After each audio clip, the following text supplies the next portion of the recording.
Vamos agora para o terceiro bloco da nossa conversa com o Carlos Alberto Colex. Nós vamos falar agora do período mais duro da ditadura militar brasileira, ato institucional número 5, censura, repressão, e aquele tempo sofrido dos anos 70 em que ser inteligente e fazer jornalismo era uma aventura e um risco diário. Vamos ouvir. Mas enfim, como é que foi o teu retorno? E aí, bom, estamos falando de um período complicado da vida brasileira, né? 68, AI-5, censura e tudo, né? Como é que foi a tua atuação profissional nesse momento, hein? Na virada para os anos 70? Não, foi uma época, se podia dividir a coisa entre antes do AI-5 e depois do AI-5, né? Antes do AI-5 nós tínhamos passeatas com uma quase frequência assim, sistemática, né? De meses em meses havia uma passeata para isso, a brigada ia lá, dava laço na gente, eu mesmo levei umas bordoadas, né? Mas isso aí, essa correria toda, com os estudantes jogando bolita na rua para a cavalaria se atrapalhar, né? Isso foi até o AI-5. E depois, então, cessaram essas coisas e entrou a fase da luta armada, né? Da clandestinidade, melhor dizendo. E aí havia aquele clima assim de desconfiança de todo mundo, inventaram o terrorismo, né? Aliás, foi a imprensa que inventou de chamar o pessoal da resistência de terrorismo, né? Foi coisa lá dos cariocas que inventaram isso, né? E o clima que foi se formando, né, de repressão, de dúvida. Isso foi uma época de fechamento em que ninguém tinha ideia para nada, né? Tudo que se pensava em fazer era em seguida bloqueado pelo próprio proponente de alguma coisa nova ou diferente, porque podia ser mal interpretado, podia acarretar problemas de censura e outros, né, ou de repressão mesmo, de investigação. Então, foi uma época de ideia zero do jornalismo, né? Era difícil convencer um colega a assumir determinada pauta, por mais inocente que ela fosse. Eu digo no caso assim, que tu tinhas que cumprir uma determinada pauta, né? Enviar um repórter para tal lugar, a dúvida era aquela, não podemos fazer isso, porque já estava internalizado no pessoal aquele medo, aquela possibilidade de correr riscos, né? E isso aí foi terrível. Tu te lembra de algum episódio desse tipo específico? Qual é? Dos mais banais. Por exemplo, uma vez a Corsã anunciou um aumento extravagante da água, né? E não havia, assim, aparentemente, nenhum motivo para a companhia adotar aquele procedimento, aquele reajuste. O repórter que eu pedi que fosse lá Corsã buscar a justificativa me alegou que não podia porque havia um risco de que se a gente assumisse uma posição contra o reajuste, haveria uma represália pessoal contra o jornalista que tinha feito aquilo. Então, era muito pesado o ambiente e isso dificultava a resistência, que houve uma capacidade de resistência muito grande dentro das relações. Foi mantida uma determinada postura de dignidade, porque, evidentemente, o clima era o seguinte: tudo que viesse dos quartéis, dos QGs, dos comandos, e a oficialidade, né, do golpe, provocava um clima de que aquilo tinha que ser manchete ou comemorado ou de alguma forma realçado, né? E o que a gente conseguia fazer era não dar muito espalhafato, não dar muita badalação para aquelas coisas. Por exemplo, quando chegava a Semana da Pátria, tinha que botar a bandeirinha do Brasil no alto da página, da capa, verde e amarelo e aquilo tudo, quer dizer... Havia censura dentro da redação? Tinha censor lá dentro? Tivesse que escrever a matéria, mostrar para ele, para depois poder publicar? A censura era maior do tráfego interno da redação do que da proibição que vinha dos censores. Na verdade, o que havia era o temor, o receio de que aquilo gerasse problema para si, em primeiro lugar, e para a empresa, né? E poucas iniciativas eram tomadas, a não ser aquelas que eu estava falando. Tu evitava ao máximo da badalação, e quando surgia alguma notícia assim que pudesse explorar aquilo, algum mal-estar, algum problema que sugerisse que não estava dando certo o que os milicos estavam fazendo, né? Então tu explorava aquilo, mas com muito cuidado, porque o temor era todo mundo procurando ficar de fora dos problemas, né? Mas tinha, por exemplo, uma lista de nomes de pessoas que não podiam ser mencionadas, né? Sim, isso aí provocava, mesmo que tu não soubesse de quem é que estava nessa lista, tu já imaginava que claro, as pessoas que deviam estar, né? E evidentemente que qual era o procedimento assim costumeiro nesses casos, ignorar essas pessoas, esquecer as situações que elas enfrentavam. O Sereno Chese uma vez me definiu muito bem esse estado de espírito negativo, dizendo que ele já estava cansado logo depois das prisões que ele sofreu, das injustiças, topar com pessoas, com conhecidos, que evitavam, fingiam que não viam ele, ou então que mudavam de lado de calçada, né, quando percebiam que ele estava vindo, né? E era esse o clima, assim, geral das coisas, né? Um clima depressivo de procurar fugir daquela realidade, né? Que horror. E depois aí, passando um pouco mais para adiante, assim, como é que foi a tua vida profissional? Para que lado tu foste? Ficaste na Zero Hora nesse momento até quando? Eu fiquei até fim do ano de 81, a partir do fim da década de 70, começou a distensão. Isso gerou um fenômeno até hoje não abordado na imprensa, de que como os patrões não sabiam exatamente até que ponto eles podiam mudar o enfoque, podiam avançar em alguma questão, os jornalistas tomaram a iniciativa de propor e de fazer as matérias de maneira tal que surpreendessem os editores. Isso é uma coisa muito interessante que aconteceu e que até hoje o pessoal novo não tem ideia, até porque não tem como se inteirar disso, né?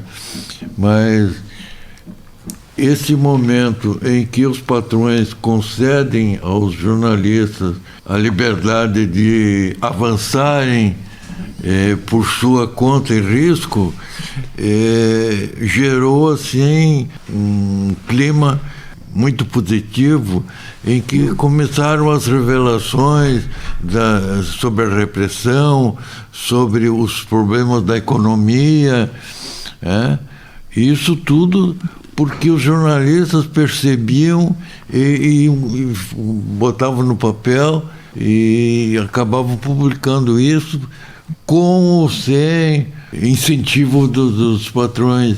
E isso gerou um ambiente muito positivo nas redações e coincidiu com a abertura, forçou a abertura, levou a abertura para frente, empurrou a abertura para frente e trouxe resultados. A censura praticamente deixou de atuar, deixou daqueles avisos telefônicos, olha, de ordem está proibido qualquer menção a isso, aquilo outro, envolvendo o senhor fulano de tal, assim, e assim, né? Isso parou, né? E então a categoria, praticamente houve um rejuvenescimento do jornalismo nessa fase. Tanto é que eu digo que tem certas matérias que foram publicadas naquela época, ainda sob a ditadura, que hoje não são, hoje são censuradas. Certas atitudes, certos enfoques, eles são completamente inviáveis. Hoje tu não vês mais no jornal aquele tipo de iniciativa, aquela iniciativa que foi tomada nessa fase. Sabe o que eu me lembrei, Colex? Eu estava na faculdade, eu entrei em 76, no dia 23 de agosto de 77, teve uma grande passeata que a gente fez, que foi uma das primeiras, depois daquelas lá de 68, né? Uhum. E aí no dia seguinte, eu tenho guardado aqui a capa da Zero Hora no dia seguinte, foi memorável, porque eu não me lembro quem é o fotógrafo, depois a gente pesquisa e descobre. O cara fez uma imagem a partir de uma calçada da João Pessoa, que aparecia assim ao fundo a massa de estudantes na rua, e em primeiro plano, mas meio deslocado do centro, um caminhão de mudanças. Então, quando eu olhava a foto, assim, aparecia mudanças no caminhão e lá atrás o pessoal. Então eu me lembro que a gente vibrava com isso, era uma coisa mínima, né? Sim. Mas ao mesmo tempo era uma emoção, e eu imagino que para vocês que estavam lá produzindo o jornal devia ser uma vitória poder fazer isso, né? E aí, nesse contexto tem que se avaliar. A Zero Hora tinha crescido muito, a tiragem da Zero Hora já tornava a redação autossuficiente, e o jornal tinha conseguido uma coisa fantástica, que junto com a elevação da tiragem da Zero Hora, aconteceu, que foi o domínio da publicidade dos classificados, que era a mina de ouro do Correio do Povo, eram os anúncios classificados de domingo, que tu pegava o jornal, era meio quilo de jornal, né? E ali tudo que tu quisesse estava ali nos anúncios. E depois de um fracasso inicial, a Zero Hora conseguiu bolar um esquema, mandando o diretor dos Estados Unidos, que revolucionou a coleta, a captura dos anúncios, né? E privou o Correio do Povo daquela massa fantástica de anúncios. Então se juntaram esses fatores, a redação audaciosa, cada vez mais bem-sucedida. O que aconteceu é que, com o enfraquecimento da Carla Júnior, dos veículos da Carla Júnior, o envelhecimento da Folha da Tarde, a senectude do Correio do Povo, né, que não conseguia publicar mais nada novo, não tinha nenhum gesto de vitalidade, né? O que aconteceu foi que a Zero Hora empalmou assim, aqueles assuntos que eram canalizados pela Caldas Júnior, sem fazer esforço. As coisas se encaminhavam para a Caldas Júnior.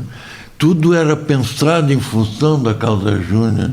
Mas o que aconteceu? A Zero Hora assumiu a liderança na cobertura, empalmou a cobertura da ecologia, dos agrotóxicos, né? O jornal foi fantástico nesse ponto, né?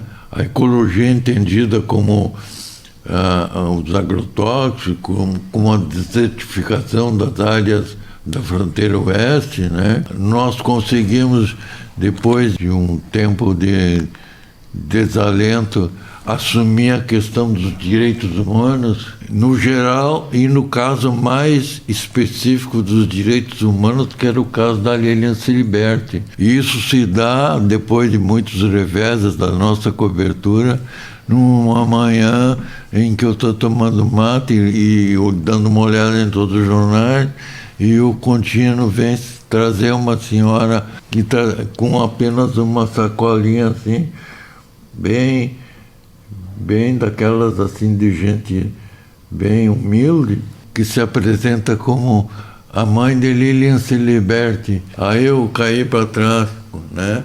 E a partir daquele momento o jornal se tornou o dono do assunto, né? E de repente aparece um sujeito lá que se identifica como cabo do serviço de contra-inteligência do Exército, fugido, e que participou do episódio da remoção da Lilian clandestina da Lilian para o Uruguai, Hugo Rivas. Então, a Zero Hora passou a liderar o jornalismo gaúcho em todos os aspectos sensíveis, né? Isso foi fantástico. Na mesma época, a Rádio Gaúcha começou também a fazer frente à Rádio Guaíba, né? E houve a contratação de muita gente e tal. Eu lembro, tinha uma amiga que era colega e era jornalista, trabalhava lá sob o comando do Rui Osterman na Gaúcha. E me lembro, tinha a Gilca Girardello, que tinha uma vibração enorme, assim, de fazer reportagem, enfim, era uma coisa muito participativa, né? Me lembro, tinha esse sentimento. A Rádio Gaúcha comemorou com muito estardalhaço, e aliás continua comemorando com toda a justiça, os 50 anos do Sala de Redação, né?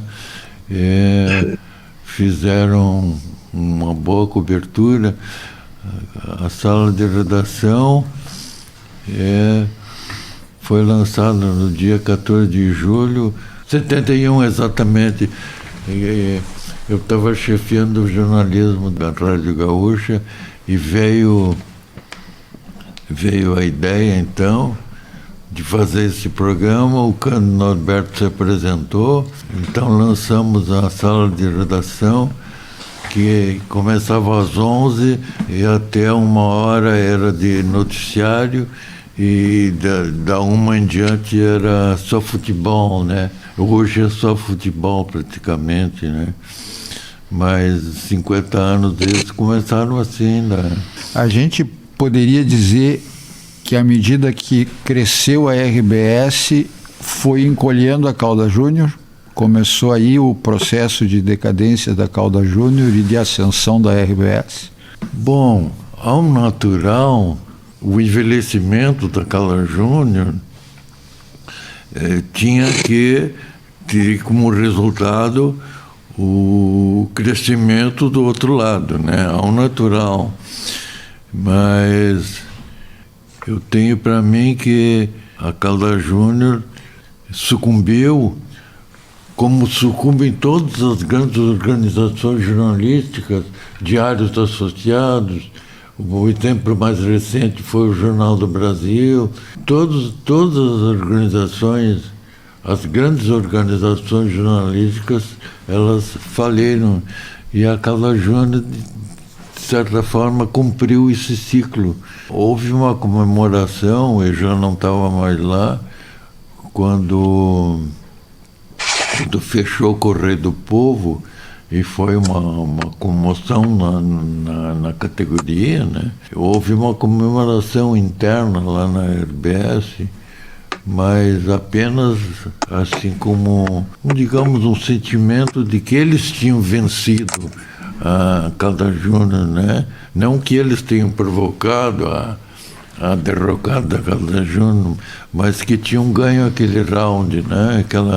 Aquela luta. Mas aí então começa uma nova fase na RBS que tem a ver com o que aconteceu em toda a grande imprensa, toda a grande mídia, de uniformização dos seus critérios, de tomada de posição política em relação à realidade, de unificação das suas pautas, de maneira que hoje você tem um jornalismo monolítico, de uma só opinião, de um só pensamento. Não existe, é como se o Brasil fosse uma sociedade homogênea, de classe média, em que os assuntos são aqueles voltados para essa sociedade homogênea. Não se mostra a diversidade, não só social como cultural, né? E isso aí, felizmente, uma das poucas coisas que eu acho que acertei na minha vida foi perceber isso em tempo e cair fora, né? Quando se fechou o contexto, quando eu descobri por acaso, a orientação do jornal ia mudar, porque nós seguimos uma linha herdada da última hora de preocupação com as coisas que fossem negativas para o cidadão, para o pobre, para o desvalido, né? Vamos pegar o caso assim, INSS, que na época se chamava INAMPS, né? Nós, quando dava qualquer probleminha numa agência, nós íamos lá e batíamos forte, né? Até que um dia eu estou conversando com o contato da propaganda, da publicidade. O contato é o que faz o elo entre a redação e o departamento comercial. Ele vai levando os anúncios para nós e a gente vai botando no espelho, né? Tal página, tal isso, tal tamanho, tal espaço. Aí estamos conversando e ele diz assim: pois é, nosso diretor disse que essas notícias do INAMPS aí não vão sair mais. Eu digo, mas como não vão sair? Ele disse isso. Ele disse que o jornal vai mudar, que não vai mais ter essas matérias. E então, a partir desse momento, eu me dei conta e cheguei a perguntar isso para o Maurício, quando ele voltou do tratamento nos Estados Unidos. Nós estávamos cobrindo o Congresso de Propaganda de Gramado, e para comemorar a volta do Maurício curado, houve uma recepção em Canela, no Palácio das Hortênsias, a sede do governo de veraneio do governo do Estado. E lá pelas tantas, a gente resolveu ir lá ver aquilo. E Maurício nos viu, eu e o fotógrafo que me acompanhava, o Antônio Carlos Mafalda, e nos chamou e disse: se escondam aí debaixo daquela escada ali, que eu vou me livrar do chato e quero conversar com vocês. O Maurício tinha esse tipo de relacionamento com o pessoal, né? Aí fomos para debaixo da escada, aí ele perguntou: quero saber como está o jornal. Ah, só pode ficar tranquilo, está muito bem o jornal. E usei um exemplo, chega a ser cômico hoje em dia. Eu tinha descoberto que o dia era dia 24 de junho de 81. Eu tinha descoberto que o dia 24 de junho é o dia do caboclo. Dia do caboclo, veja só. Aí eu resolvi fazer uma página do dia do caboclo na Zero Hora, né? Explicando com o caboclo, bababá. E eu até usei esse argumento para o Maurício. O senhor viu a página de hoje, do Dia do Caboclo? Nós estamos fazendo um jornal de diversidade e tal, e ninguém fez essa matéria até hoje. E é verdade, eu acredito que nunca ninguém fez a matéria do Dia do Caboclo, né? E eu disse para ele, mas estão falando aí que vai mudar a orientação do jornal. Como? Quem? Eu não sei nada disso. Digo, eu quero dizer que vai ser um erro se nós mudarmos essa orientação, porque a Zero Hora está crescendo porque acertou no gosto popular, nos interesses, no dia a dia do cotidiano, né? da vida das pessoas. Aí o Maurício chegou e disse, tá, vocês me informem sobre o que está acontecendo, vão lá no meu gabinete, peço para falar comigo que eu vou atender vocês. Mas, infelizmente, se comprovou isso, e aconteceu o episódio de Encruzilhada Natalino. O começo do movimento Sem Terra? Sim, exatamente. Nós tínhamos descoberto um foco de desertificação em Itaqui. Até então se falava muito em Alegrete, deserto de São João no Alegrete. E aí eu saí para o lado de Itaqui e a procura de novos desertos, porque existia esse relato de que existiam focos de desertificação, e descobrimos um grande em Itaqui. Um mês depois da matéria, o Exército, a guarnição de Itaqui, resolveu fazer uma reunião com os fazendeiros para saber o que estava acontecendo, a desertificação. E aí nós soubemos disso, fomos lá participar dessa reunião, e na volta, como se noticiava que tinha uma seca em Frederico Westphalen, eu resolvi que a gente ia rumar para Frederico, mas sempre tomando os caminhos vicinais, assim, aquelas estradinhas de chão batido, que é ali que a gente vê o lado humano da coisa, né? Quando eu vejo, topamos com um acampamento sem terra. O que você está fazendo aqui? Sim. Foi não, nós queremos ter. Sim, ninguém sabia do acampamento, né? E aí que lugar é esse aqui? Não tem nome, mas chamo de Encruzilhada. E ali tem uma esquina, tem um boliche que deve se chamar Esquina Natalino. Eu achei que esquina era muito fraca o nome, né? Digo, não, é Encruzilhada Natalino. E vamos para Frederico e vamos passar essa notícia agora mesmo lá para Porto Alegre. E aí foi crescendo, né? Foi chegando mais gente. Tu estava lá? Tu estava nessa empreitada? Tu mesmo estava? Sim. Aí começa a questão da encruzilhada, porque aí eu resolvi ficar lá até uns 10 dias, umas 2 semanas, até que me deu uma crise de sinusite e eu tive que pedir para ser substituído. Mas foi para lá uma menina muito boa, Ivone Cassol, hoje professora na PUC de jornalismo, e ela ficou sustentando, todo dia mandava matéria sobre o acampamento que crescia. E a igreja tomou posição, a Assembleia tomou posição, os partidos tomaram posição, e virou um evento aquilo lá, né? Foi quando o governo federal resolveu mandar o Curió, né, para acabar com o acampamento, com toda aquela Sebastião Curió. Aquela fama dele. E eu, na época, tinha 2 textos por semana na página 2 da Zero Hora. E eu já tinha escrito um texto dirigido ao governador, porque o governador Amaral de Souza chamou uma reunião com as lideranças da Encruzilhada para dizer que ia fazer a reforma agrária, né? E aí eu fiz essa matéria com o seguinte título: Bem-vindo, Coronel Curió.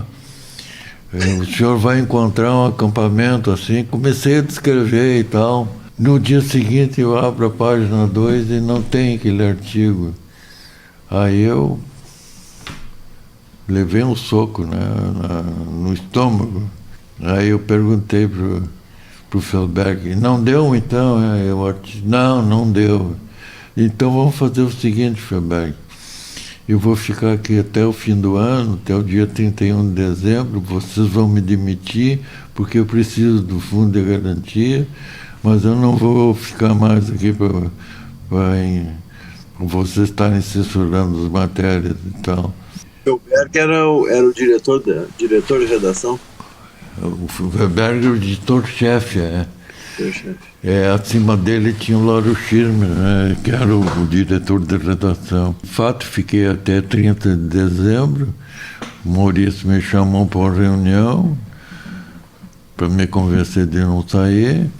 Com uma tristeza imensa, imagino, hein, colega? Sim, eu sou fundador da Zero Hora e participei de todo o processo. Eu sou do tempo da pobreza da Zero Hora, né, que não tinha dinheiro para nada, era tudo na base do sacrifício, né, e a coisa cresceu e cresceu e cresceu, né, e o momento era aquele de abertura, por exemplo... Tinha acontecido a anistia já em 79, né? Sim, eu fui a Lisboa encontrar o Brizola, né? Tinha havido um grande protesto, uma rebelião dos agricultores contra um plano do Delfim de confiscar parte do lucro da exportação de soja, né? Houve um levante no Rio Grande do Sul naquela época, e o resultado foi que nós fomos entrevistar o Delfim em Brasília. Foi uma equipe, o Afonso Ritter, eu, e lá se juntou a nós a Ana Melli, e o Delfim teve que abrir a agenda para nos receber, e nós contratamos taquígrafas do Senado para acompanhar a reunião. Era uma derrota da política do governo, né? E foi fantástica. Em todo o estado houve tatoraços e uma maquinária toda foi para a rua e houve um clima assim de levante, né? Você ficou amigo do Brizola. Como foi esse episódio da volta dele? Você veio no mesmo avião que ele? Como foi? Sim, eu fui entrevistar ele em Lisboa, né? Em fevereiro de 79. Fiquei lá uma semana, lá, conversando com ele e tal. Quando havia um contato com ele, era eu que era escalado para falar com ele e tal. E quando ele voltou, aconteceu algo inesperado. O avião que nós estamos indo para Assunção, para esperar ele lá, se perdeu e foi acabar quase na Bolívia, e nós fomos detidos, incomunicáveis, à espera de um major do serviço secreto da Aeronáutica Argentina. E durante 2 dias, Porto Alegre não teve notícias nossas. Nós fomos detidos em Resistência, no Chaco, porque o avião não só se perdeu, como ele só tinha 15 minutos de gasolina. Então, descemos num campo de futebol, num posto avançado da polícia provincial do Chaco argentino, para saber onde é que a gente podia conseguir gasolina e tal. Mas que avião era esse? O avião era o seguinte... Avião marca-diabo? Não, era o seguinte...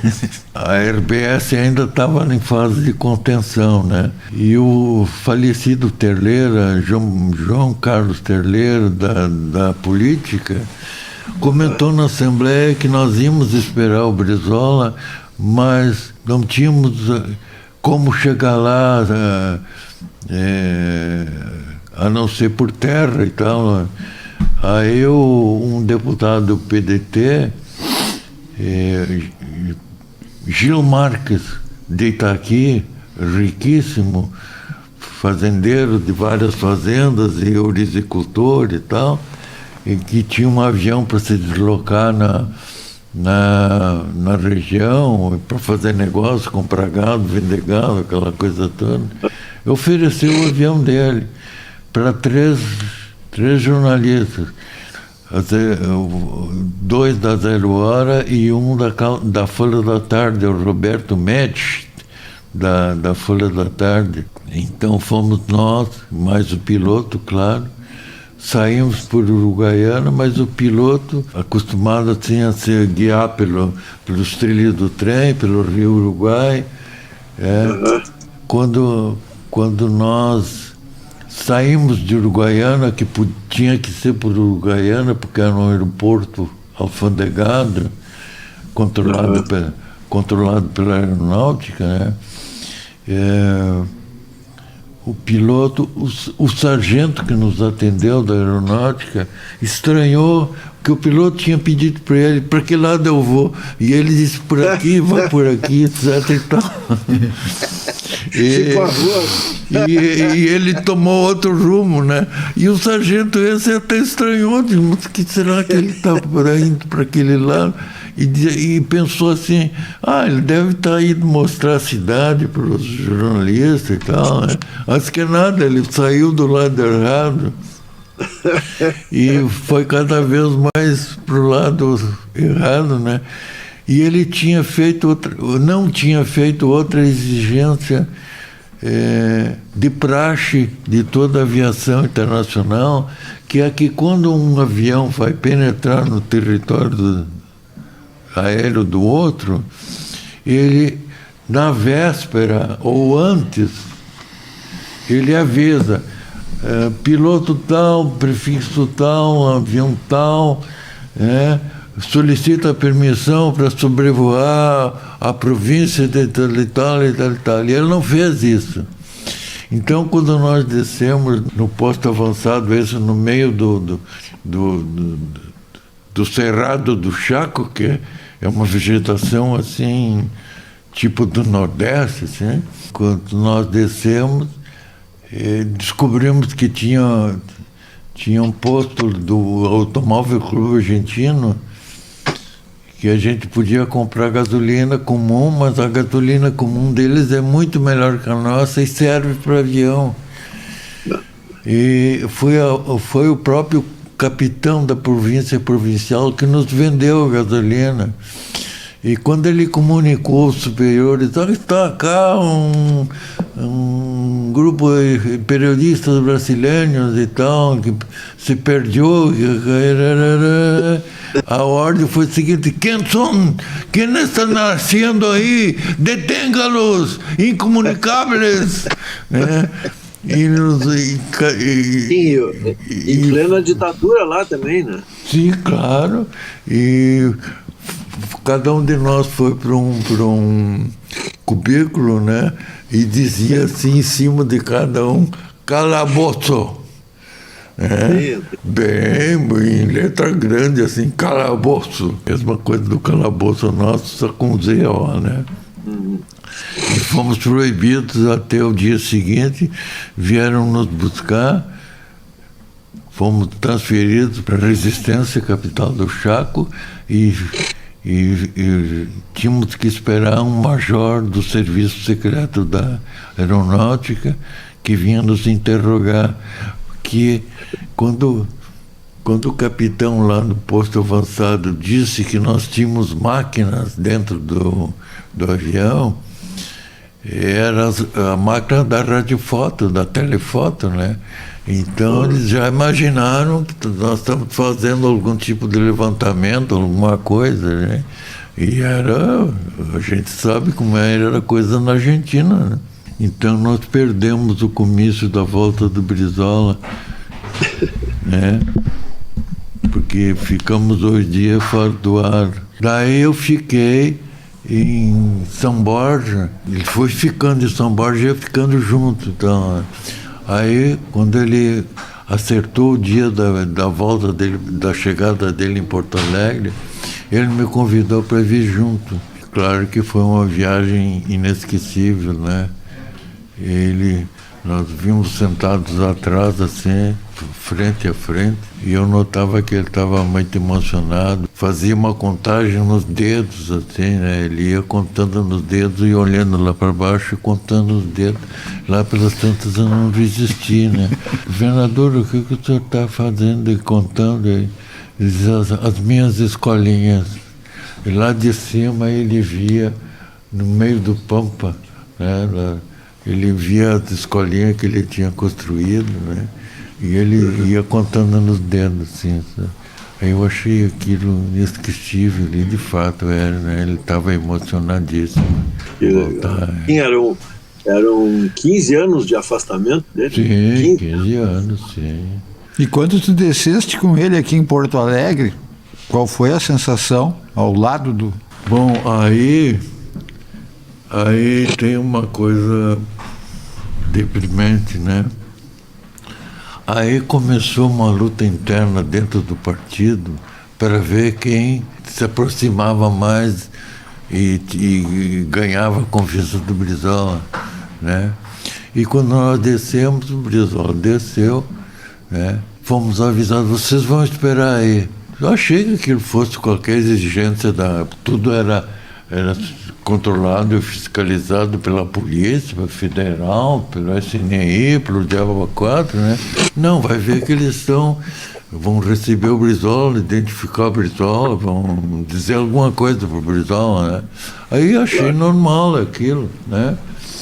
Mas não, era um grupo X que, como corria o risco de outro grupo se aproximar mais do Brizola, então o grupo esse trancou a gente no avião, né, para se adonar da festa, né?